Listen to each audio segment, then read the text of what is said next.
In this video, Mari-Louise from Z gives an overview of things Amazon sellers should know when expanding to international Amazon marketplaces and what problems are the most common when it comes to logistics, VAT and customs compliance. Mention Orange Klik when contacting Z in case you need help with your logistics and customs and import. So when you mention Orange Klik, you will get a $125 discount for your first shipment. And also I would like to mention that in this video, you will meet Lise.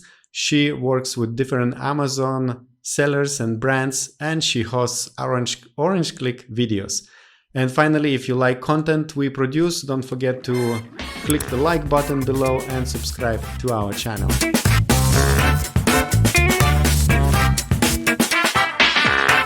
Hi Mari-Louise, I'm really happy to have you here on Orange Klik channel today to talk about going global and international shipping. So before we do that, could you please introduce yourself and tell us what you do in Z and how Z usually helps Amazon sellers? Great, no problem. Thanks so much for having us. I think we're very excited to be part of the Orange Klik family. So my name is Mari-Louise. I'm the head of operations at Z. What that means in layman's terms is that as soon as a client signed, I help with the on-the-day, on-the-job work, getting a shipment through, helping with the compliance and overseeing basically the full spectrum of operations.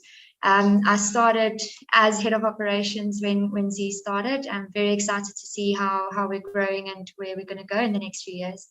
Okay, very good, very interesting. And today you will talk about a little bit about going global, which is definitely very important for all Amazon sellers. And also the question is if Amazon sellers are ready to also ship internationally.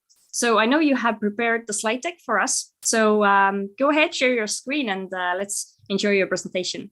So today I'm talking about going global and why it's easy, little play on words there. And we have a very firm belief that going global is the next step to any seller wanting to grow their empire, and any seller actually has the opportunity to do it. It's not as difficult and daunting as it seems. Could be if you don't have the right partners in place, but we're here to help make that easy. And just a little bit of an overview of what we're going to be speaking about. So firstly, getting started. So why you even want to start on Amazon and grow your empire internationally. Then secondly, the need for an IOR, this import of record term, which I'm sure there's a lot of listeners that are not aware of and they don't really know what this import of record term means. And then lastly, some technical details on the actual shipping process, freight, brokerage, VAT, and how it all comes together to make up our product offering at Z. I already introduced myself. My name is Mari-Louise. You guys can reach out to me directly. I'll give my email at the end as well. If you have any questions on compliance, I'm the right person to ask for this. Okay, so getting started, where do you even start if you want to go international or grow your business? So firstly, there's 4 things that we say is the key to why you should go international. It seems very daunting. It seems like you're doing well in your local market, you're shipping or you're selling in Germany, you're selling in the US and everything's going perfectly. Why even go international? Why even take that leap to go to next market? And there's 4 reasons for that. Firstly, there's larger marketplaces than where you're currently selling.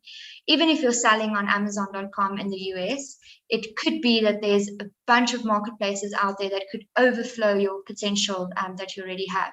So marketplaces in the EU, marketplaces such as Japan, Singapore, Australia, the newer marketplaces, it could be a bigger marketplace for your product and you're just not realizing it. Then secondly, your products can fill a void in the local market. So if you're shipping branded label goods or even goods that you're selling wholesale, when your products are unique, the chances are that same void will be found in other markets. The competition might be less, the competition might be more. It depends on the product that you're trying to sell, but there's definitely a void for local and unique markets, local and unique products in a marketplace. Then thirdly, you could replicate your success. We have a firm belief that if your product's doing well in one marketplace, there's no reason that it shouldn't do well in another. If your product is selling, it should sell somewhere else as well. human beings are 99% the same. We like the same things, we do the same things, we go out with friends, everyone socializes the same way. So if your product does well with one group, it could do well with another group as well. You just have to find that second group that it'll also take onto. And then lastly, you can leverage off the Amazon brand. Amazon already opened the door for you as a seller. You can leverage off of that, leverage off of fulfillment networks such as the European Fulfillment Network or the Pan-EU program, leverage off of Amazon's big brand, and then open up your foot into this new market. Right, so what is standing in your way? This is where it gets difficult. There's three big things that we see that's hurdles or obstacles to get you from your local market into international success. The first one is the differences. Each Amazon marketplace is inherently different, and you have to understand those differences. Whether it's the language barrier, whether it's time zones, whether it's just the culture of that marketplace, it's up to you to get a team ready, to get some people in your team who understand those different marketplaces and keep your product relevant to that marketplace. Then secondly, it's building your brand. Your ratings don't transfer when you go from one marketplace to the other. So you could have had 1,000 ratings on your Amazon.com marketplace. When you start in the EU, you start from scratch. So you have to take that into account, and you have to make sure that you are aware of that you'll be building your brand from scratch. And then thirdly, the import compliance. This is where it gets very technical. So import compliance can be different between two countries. Even if you're shipping the exact same product, it can be very different. From the US to Canada, it is different. From EU to UK, it is different. So you have to make sure that you're aware of that before you start going internationally, and get a partner that's going to help you with every step of the process to get your products compliant. Right, so there's 4 steps going international. First thing is you have to open up. So get your seller account ready, open up the new markets, add the new markets, start to create your listings, translate your listings, get your Amazon account as set and ready as possible.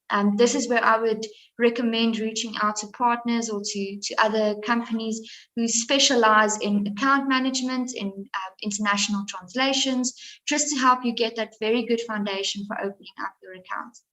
Then step 2, get ready. Get your VAT or GST registrations through a VAT provider. Make sure you have the right VAT provider who's going to help you with filings as well. Get an international bank account or set up an international payment system such as Ping-Pong or Payoneer, and get your actual finances ready for you to ship internationally. Then thirdly, set up your preferred fulfillment network and your shipping method. And this is where you have to get a really reliable freight provider to make sure that when you are ready to ship and all the previous steps are complete, you have someone who's actually going to get your goods from A to B. And then lastly, sort out the compliance. Make sure your products are compliant with all the laws and regulations of the marketplace, not only the Amazon restrictions or the Amazon requirements. Make sure that you actually comply with the local regulations as well, and partner with the local entity who's going to act as your importer. So we'll touch on that importer and what that actually means a little bit later on in the slides as well. So when you've set up your account and you've created your Seller Central account for this new marketplace, you have to think about the international VAT or VAT regulations. So if you're a seller in the US, it's very different from sales tax. So VAT versus sales tax, 2 different concepts. So firstly, VAT is charged and included in the selling price when you sell a product, where sales tax is charged on the actual sale. So it's a very different concept. Important to note is that when you import goods, you have to pay import VAT as well. So it's not just the sale of the goods that attracts the VAT regulation. When you import and your goods get into customs, you have to pay the import VAT, and this can then be claimed back if you have the appropriate documentation and the appropriate VAT registration. Now, what makes this even more complicated, especially shipping into the EU, is that as soon as you have stock sitting in a country in the EU, so let's say you've been selling in Germany and now you want to sell in France, as soon as you have that stock sitting in France and being stored in France, it triggers a VAT registration, and you have to then register for VAT and do VAT filing. So you need to get a really reliable partner to help you with that. And then after that, when you've actually sold the goods, you now need to do subsequent VAT filings. And this can be monthly, quarterly, yearly, depending on the VAT filing period that you are on. But this is where you'll also need someone in country with the knowledge of the VAT to help you with the VAT filings. VAT is a very complicated topic, so I would suggest that if you have any plans to go international, make sure your VAT is right before you go into any of the next steps. But then we said product compliance. This is where a lot of our knowledge comes in as well. There's 4 main product requirement categories. Firstly, there's safety standards. So again, each country's safety standards are different. Each product attracts a different safety standard. And you have to make sure that while you are either sourcing or manufacturing your products, it complies with all those safety standards. So this can be REACH compliance, it can be ISO compliance, depending on the type of product that you are going to sell in the marketplace you are going to sell it in. Then secondly, there's some document requirements. So you might need to get some product certificates, a document of conformity, technical files, depending on the type of product that you're trying to ship. Most used example that I can give you is when you're trying to ship toys into the US. There you'll need an actual CPC, so Children's Protection Certificate, and you have to get that before you can even import your product and put it on the market for sale. So you'll have quite a few document requirements depending on the type of product. Some products, there might not even be any. Then testing and verification documents. This is often mandatory, especially if you're shipping toys, food, anything that comes in contact with food. You have to test the products at a certified lab to make sure that it doesn't contain any harmful substances, or that if it contains harmful substances, the labels are correct for that. And then fourthly, labeling. This is where it gets very interesting. You have to have your goods labeled correctly before it goes into a country. So this can mean getting a CE marking if you're shipping technical goods such as hard drives or earphones, things like that. You could be required to put the country of origin on the product, especially if it's like leather and the natural products that you're trying to ship. And then you could also be required to put some compositions on your product. So best example is when you look at the back of your clothing and it tells you the composition of materials, so cotton, etc. That is one of the biggest labeling requirements into certain countries. Okay, so now that we've dealt with all the compliance, let's delve into a little bit more about what the IOR is and why you even need an IOR, an import of record. If we look at a normal international transaction, what normally happens is you have a seller in one country and a buyer in another. Right, so let's say a seller in the UK and a buyer in the EU. What normally happens is your seller ships the goods to the buyer, and at the exact same time, your buyer pays for the goods to the seller. Right, this happens in one transaction. So you would have an exporter in country A, that would be your exporter sitting in the UK. And because you have a buyer in country B, they can be the importer. It's very important to note that for any international transaction to work, you need both. You need an exporter and an importer. And in a normal transaction like this, you have both. So you're all good. Everything is fine. The problem comes in an FBA shipment when you're shipping to an Amazon warehouse. So you'll have your seller sitting in country A. Again, we can take the UK as an example here. And then you have the Amazon warehouse and the shopper in the second country. So let's say Germany. Because you're shipping to the Amazon warehouse, by the time the goods have shipped to that warehouse, it hasn't been sold yet. Nobody bought the goods because remember, it's going to sit there. And then when someone buys your goods from the Amazon platform, Amazon will do the distribution. So how this transaction would work is that you as the seller would ship your goods into the Amazon warehouse. It would sit there and wait for someone to buy it. So let's say your shopper then went and actually bought your goods from the website. Amazon will then do the delivery and the shopper will pay you for the goods. The problem in this transaction is that it happens in 2 steps. So your shipment of your goods is step 1 and the payment and delivery of the goods is step 2. So when it's in one country, we don't have to worry. So all the movement of goods in country B, we don't have to worry about. We worry about this first step, the shipment of the goods between the 2 countries, right? Now, again, we have an exporter. That is you as a seller in the UK. You have your business set up there. You can be the exporter. The problem comes in with who is the importer. So this is where an FBA transaction gets very tricky. And the reason for that is that, firstly, there's no buyer. Like we already said, you're waiting for the goods to be bought. Secondly, Amazon specifically stated that they would not be the importer in this transaction. And then lastly, you yourself as a seller can't be the importer because you don't have the local presence in the country to be the importer and to sign for the documentation. Right, so this big problem, what's the solution to that? That's where Z comes in. So we act as the importer of record on behalf of you as a seller. Literally, as it states, we are the importer on the record. So we put our name on that documentation for the import. And then that would help you get your goods into the country, and we take on all the risk with the import of that goods. So a little bit more of the technical details of what that actually means. So when we say Z solves a problem, that means we become the importer of record. So we take on the position as the importer when there isn't one, and we take the responsibilities with being the importer. Right, so very important to note, we don't take ownership of the goods at any point in time in this transaction. You are still the owner of the goods as the seller. So even though the goods move from your warehouse in country A to the Amazon warehouse in country B, you still remain the owner of the goods until it's sold to that shopper. We don't take the ownership. What we do take on is the liability for the duties and taxes, the audit risk. So when something goes wrong and customs has to come back and audit something, we'll take the risk for that. We take legal risk because we put our name on that documentation. And then we also take product risk at that customs border. If something is wrong with the product at customs, we'll be on the bat for that.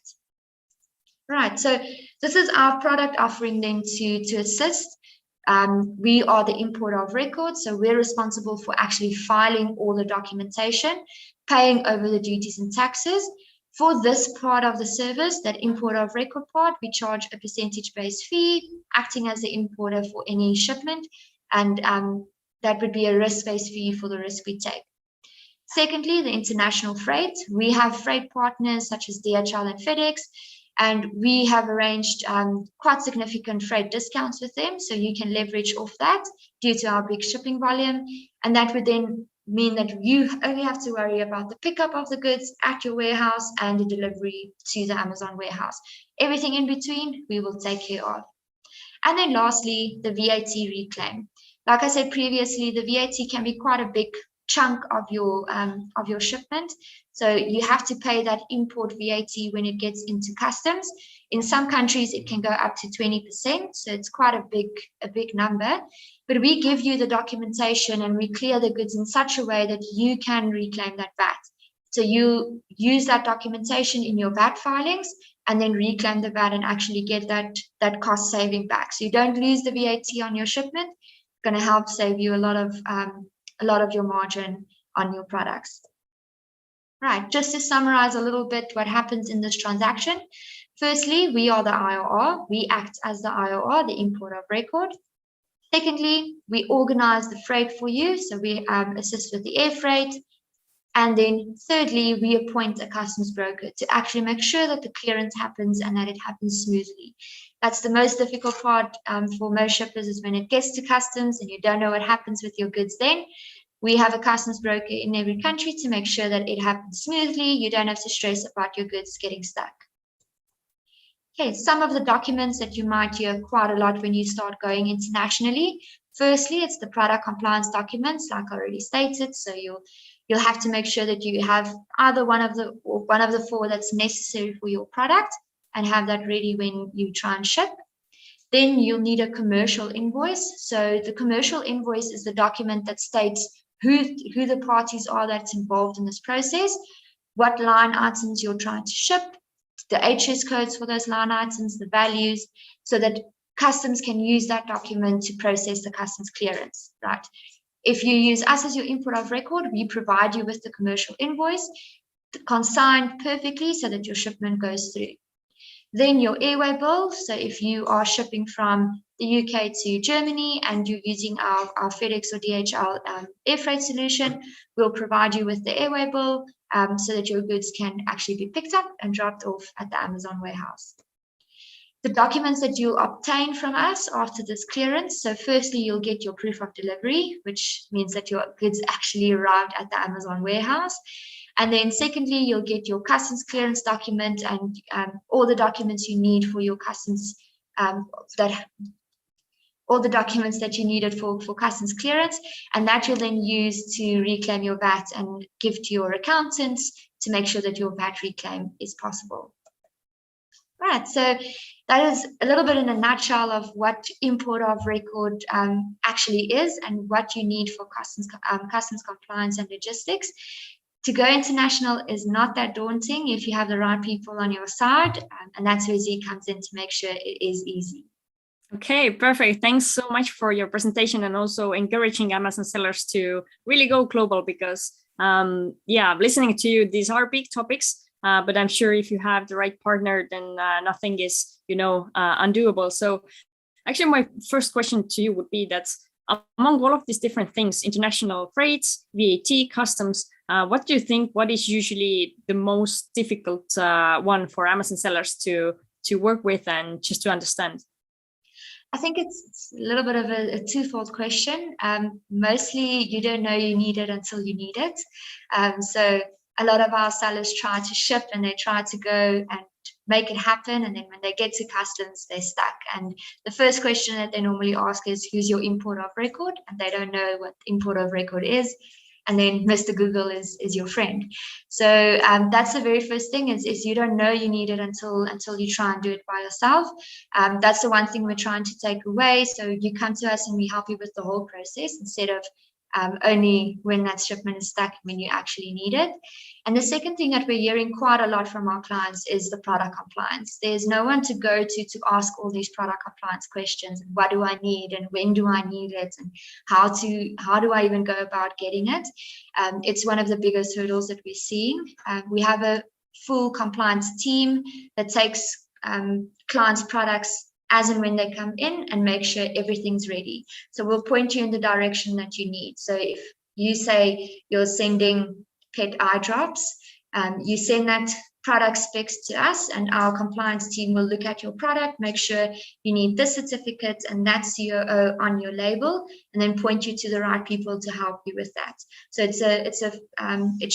it's a guidance that a lot of our sellers need. And I think that's probably one of the first hurdles is you don't even know where to start and then they end up not starting or they try and ship and then retrospectively have the issues with that. And I have one question. So usually Amazon sellers work with different freight forwarders. So is it common that freight forwarders have the knowledge of this product compliance? So can Amazon sellers ask questions from them as well? Or is it often that they actually, they can't help Amazon sellers in those questions? It's a little bit of both. So there's a lot of freight forwarders out there, and normally you go with the one that's the cheapest. So just before we go on there, we can work with any one of your freight forwarders. We have brokers that can clear independently. So if you have a freight forwarder you trust, it is something that we can work with.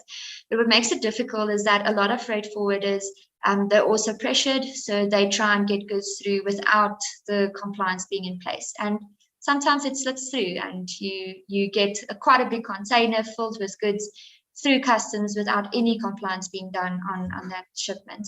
And that's the risk that you take with a lot of freight forwarders, especially freight forwarders coming directly from China and the likes. Your goods go through without you even knowing what went on behind the scenes. I would not suggest that a freight forwarder as a whole is the best place to start if you're looking for compliance. If it's someone that you trust and you have a good relationship with, I think it could be. But if you're just looking for a freight forwarder with the best price, maybe reach out to someone else to help you with the compliance. Okay, very good. And based on your experience and also the trends you are aware of, what would you say? Which marketplaces are currently like the most popular ones to which Amazon sellers are looking into to expand to? So the biggest request that we get is going into Germany. Definitely one of the biggest marketplaces and the most it's a growing marketplace with less competition, so it helps quite a lot. The exciting marketplaces, definitely Japan and Canada. Those we're getting quite a lot of requests for now, and it's Japan as a whole is not as easy. So it has quite a lot of time spent to get you up and running into Japan. Canada, very easy to get to. You don't need a GST. GST is their VAT term. You don't need a GST registration. They have a 5% GST rate, so it is a cost that you can take into account. You don't need a registration to start shipping. Okay, very good. So thank you very much for sharing your knowledge with us. And for those who would like to reach out to you, then what's the best way to learn more about your services? And also, can you once more summarize how Z helps Amazon sellers? Okay, great. So I think the best place to start would be our website. Very short and sweet, it's zee.co, so zee.co. So very easy to remember. And you can fill in a contact us form on our website, and one of our business development executives will get in touch with you as soon as possible. And they're very, very skilled. They know exactly what to help you with, so they'll be the best place to start. If you have some specific compliance questions that you could answer, that I could maybe answer after you've listened to this exact recording, it could be that you can email me. So I'll give you my personal email address that you can also include it in the link. So it's Mari-Louise, MariLouiseb @z.co. So you can email me personally as well. And yeah, we can get you set up and get you international. Perfect. So once again, thank you very much and good luck in your business. Thank you. Thanks so much.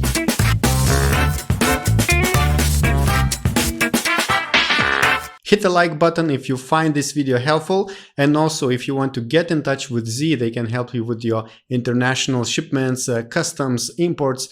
Mention Orange Klik when contacting them, and you can get $125 discount for your first shipment with Z.